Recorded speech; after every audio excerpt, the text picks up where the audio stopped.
Ovary में cyst है, क्या इसका ट्रीटमेंट ज़रूरी है?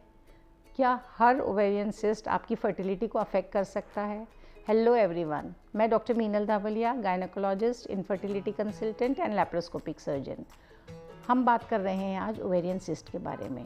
जनरली ओवेरियन सिस्ट को हम दो हिस्सों में क्लासिफाई कर सकते हैं। एक सिस्ट होते हैं जिसे हम कहते हैं फंक्शनल और फिजियोलॉजिकल सिस्ट, एंड दूसरे होते हैं पैथोलॉजिकल सिस्ट। अब ये फंक्शनल सिस्ट और फिजियोलॉजिकल सिस्ट क्या है? ये जनरली नॉर्मल प्रोसेस में, आपकी नॉर्मल मेंसेस के प्रोसेस में डेवलप होते हैं और अपने आप से ये मेंसेस के ड्यूरेशन में डिज़ोल्व भी हो जाते हैं। जैसे ड्यूरिंग मेंसेस, जब मेंसेस के बाद एक फॉलिकल सिलेक्ट होता है और धीरे धीरे वो आगे बढ़ के 14 डे पे ओवुलेशन हो जाता है। कभी कभी हार्मोनल इम्बैलेंस की वजह से ओवुलेशन नहीं हो पाता है और ये एग आगे ही बढ़ते जाता है और ये एक सिस्ट फॉर्म कर देता है। ये सिस्ट एक नॉर्मल टाइप का सिस्ट है। मोस्ट ऑफ द टाइम इसके साइज़ 3 सेंटीमीटर या उससे कम होती है, एंड ड्यूरिंग मेंसेस ये अपने आप से कोलैप्स भी हो जाता है। कभी कभी ये सिस्ट एक साइकिल में कोलैप्स नहीं होकर दूसरी एक और साइकिल लेता है, but most of the time 1 to 3 month time ये सिस्ट अपने आप से धीरे धीरे कोलैप्स हो जाता है। इसको ट्रीटमेंट की पर से ज़रूरत नहीं होती है और ये आपके फर्टिलिटी को भी अफेक्ट नहीं करता है। एक और टाइप का फिजियोलॉजिकल सिस्ट है जिसे हम कहते हैं corpus luteal cyst of pregnancy. Generally जब प्रेगनेंसी में सोनोग्राफी करते हैं तब पता चलता है कि प्रेगनेंसी तो है, साथ में ओवरी में सिस्ट भी है। तो पेशेंट काफ़ी घबरा जाते हैं कि ओवेरियन सिस्ट है, अब क्या करेंगे, क्या उसका ऑपरेट करना पड़ेगा?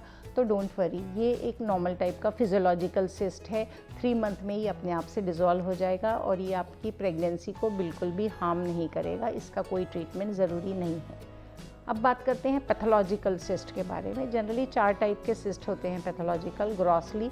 नंबर 1 जिसे हम कहते हैं simple cyst. Simple cyst fluid filled cyst है। जनरली उसके साइज़ 3 से 5 सेंटीमीटर की होती है। मोस्ट ऑफ द टाइम अगर ये आप इसको ऑब्ज़र्व करते हो तो ये धीरे धीरे अपने आप से डिज़ोल्व हो सकता है।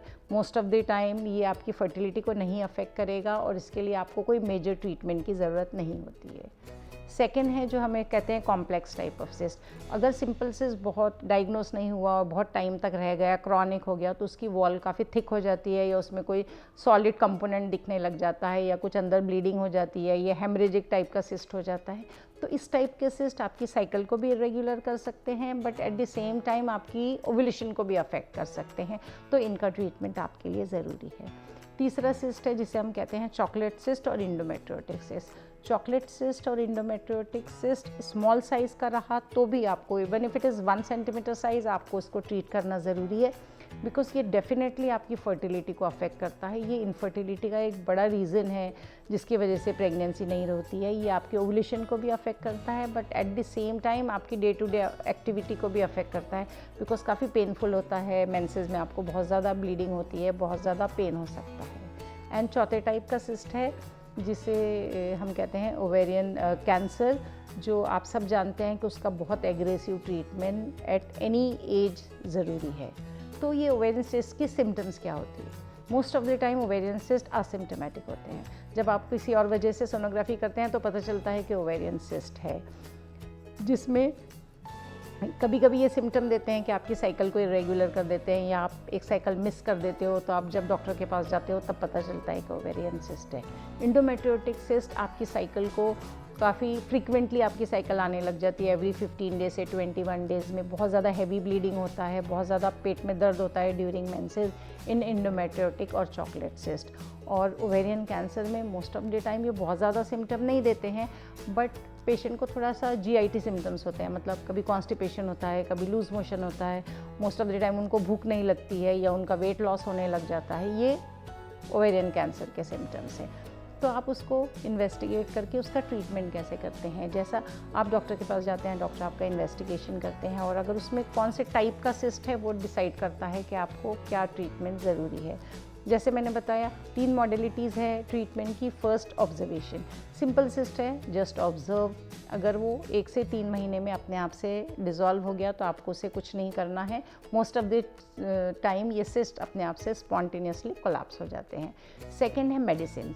अगर ये सिंपल सिस्ट बहुत लंबे टाइम तक रह गया या फिर कोलैप्स हो गया, फिर से आने लगा, फ्रीक्वेंटली रिकरेंस हो रहा है, तो ऐसे केसेस में आपको उसका ट्रीटमेंट ज़रूरी है, क्योंकि आपकी साइकिल को थोड़ा डिस्टर्ब कर सकता है, आप प्रेगनेंसी के लिए ट्राई नहीं कर पाते, कभी कभी आपके ओव्यूलेशन को भी चेंज कर सकता है। तो ऐसे केसेस में आपकी साइकिल को रेगुलर करने के लिए डॉक्टर आपको मेडिसिन प्रिस्क्राइब करते हैं, या कभी कभी आपकी साइकिल को रेगुलर करने के लिए ओसी पिल्स चालू करते हैं।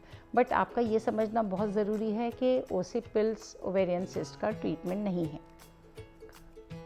इंडोमेट्रियोटिक सिस्ट या चॉकलेट सिस्ट में आपको इवन इफ बहुत स्मॉल साइज़ है, आपको शुरुआत से कुछ मेडिसिन अवेलेबल है उसकी, जो आपको लेने के बाद वो अर्ली स्टेज में है तो जल्दी कोलैप्स होने के या उनके रिड्यूस होने के चांसेस हो जाते हैं। अर्ली स्टेज में ही इंडोमेट्रियोटिक सिस्ट को आपको ट्रीट करना बहुत ज़्यादा ज़रूरी होता है, और अगर वो मेडिसिन से नहीं गए तो उनका सर्जिकल ट्रीटमेंट ज़रूरी है। जो थर्ड मोडेलिटी है सर्जिकल, वो कॉम्प्लेक्स सिस्ट में एंड इंडोमेट्रियोटिक सिस्ट में एंड देन ओवेरियन कैंसर में। तो simple cyst like complex cyst और इंडोमेट्रियोटिक सिस्ट, उसमें आप सिर्फ सिस्ट को निकाल सकते हैं, जिसे हम कहते हैं सिस्टेक्टोमी, जिसमें आप सिर्फ सिस्ट को निकालते हो और ओवरी आपकी प्रिजर्व हो जाती है। ये एक सिंपल प्रोसेस से होता है, जिसे हम कहते हैं की होल सर्जरी, लैप्रोस्कोपी, जिसमें आपके एब्डोमेन को कट करने की ज़रूरत नहीं है। थ्रू की होल आप सिस्ट को पूरा निकाल पाते हो और आपकी ओवरी को प्रिजर्व कर लेते हो। अगर यही ओवेरियन कैंसर है तो उसका ट्रीटमेंट डिपेंड करता है कि आपकी एज क्या है, आपको कितना एग्रेसिव वो ट्यूमर है, और आपकी फैमिली कंप्लीट हो चुकी है कि नहीं। अगर सपोज़ आपकी एज पेरीमेनोपॉजल और पोस्ट मेनोपॉजल है और आपकी फैमिली कंप्लीट हो चुकी है, तो न सिर्फ सिस्ट बल्कि ओवरी, फैलोपियन ट्यूब्स और यूट्रस पूरी आपको निकालने की ज़रूरत होती है, ताकि बिकॉज कभी कभी ओवेरियन कैंसर बहुत ज़्यादा एग्रेसिव होते हैं। अगर वो बहुत यंग एज में हैं तो कुछ ऐसे टाइप के कैंसर भी होते हैं जो जिसमें आप सिर्फ वो सिस्ट और ओवरी को निकालो और पेशेंट जल्दी से अपनी फर्टिलिटी कंप्लीट कर ले और फिर आप दूसरा उसको ट्रीट कर सकते हो। कुछ केसों में अगर वो एग्रेसिव है और यंग पेशेंट में है, ऐसे केसेस में आप पेशेंट के एग्स को प्रिजर्व कर सकते हो निकाल के, और फिर उनको मतलब सर्जिकली ट्रीट करके बाद में रेडियोथेरेपी या कीमोथेरेपी जो भी ज़रूरत हो वो पेशेंट को हम एडवाइस करते हैं इन ओवेरियन कैंसर।